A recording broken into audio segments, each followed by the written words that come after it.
पेट में दर्द होना आरंभ हो गया तो मेरी पूरी देह में ठंडे पसीने आ जाने लगे और मैं पूरी तरह से शक्तिहीन हो गया। जब मेरा सर्विकल स्पॉन्डिलोसिस बहुत बढ़ गया तो मेरे मस्तिष्क में पर्याप्त रक्त नहीं जा पा रहा था और मैं अक्सर बीमार रहने लगा। मुझे चक्कर आने लगे और इसलिए मुझे प्रिय अस्पताल में भागना पड़ता। मेरा सारा पैसा मेरा कमज़ोर शरीर की भेंट चढ़ रहा था। मैंने अचानक बहुत ही दुखी रहने लगा और मैं 10 साल से भी अधिक वर्षों तक कठिन परिश्रम करता रहा और अपनी ज़िंदगी के बारे में न सोचकर सिर्फ पैसे जमा करने में लगा रहा। लेकिन इस चक्कर में मेरे स्वास्थ्य बर्बाद हो चला गया था।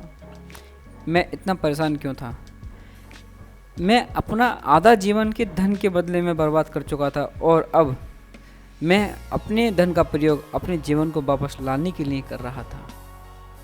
यही जीवन का सत्य है। क्या ये सब इतने मूल्य का था? दोस्तों, पैसे से जीवन नहीं खरीदा जा सकता और पैसे से आप समय को वापसी नहीं खरीद सकते। इसलिए जितना हो सके समय का सदुपयोग करें। कहानी को आगे बढ़ाते हैं। मैंने विचार किया और तब मुझे ऐसा प्रतीत हुआ कि जीवन के मार्ग में आने वाले दृश्यों का आनंद लेने के लिए मेरे पास समय ही नहीं था और मैं आधा जीवन खामोशी के साथ बिता चुका था। जब मैंने सावधानीपूर्वक धन के लिए परिश्रम करने में बिताए तमाम दिनों की गणना की तो बेबसी का एक एहसास ने मेरे हृदय को भर दिया। क्या ऐसा हो सकता है कि मनुष्य का जीवन बस एक मशीन की तरह हो जो उससे निकल जाता है? बस धन कमाने के लिए जीना और फिर धन कमाने के लिए ही मर जाना। जीवन दुखों से इतना भरा हुआ क्यों है? तो मित्रों, पैसा भी जरूरी है पर इतना नहीं कि आप उसके चक्कर में पागल से हो जाएं।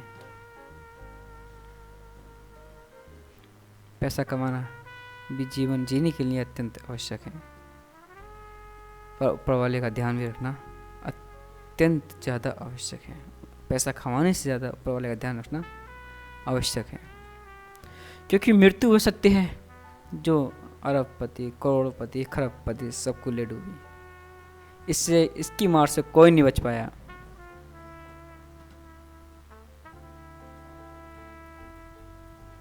अगर आप पैसा कमा रहे हैं तो हार्ड वर्क ना करके स्मार्ट वर्क करें और अपने आप को समय दें।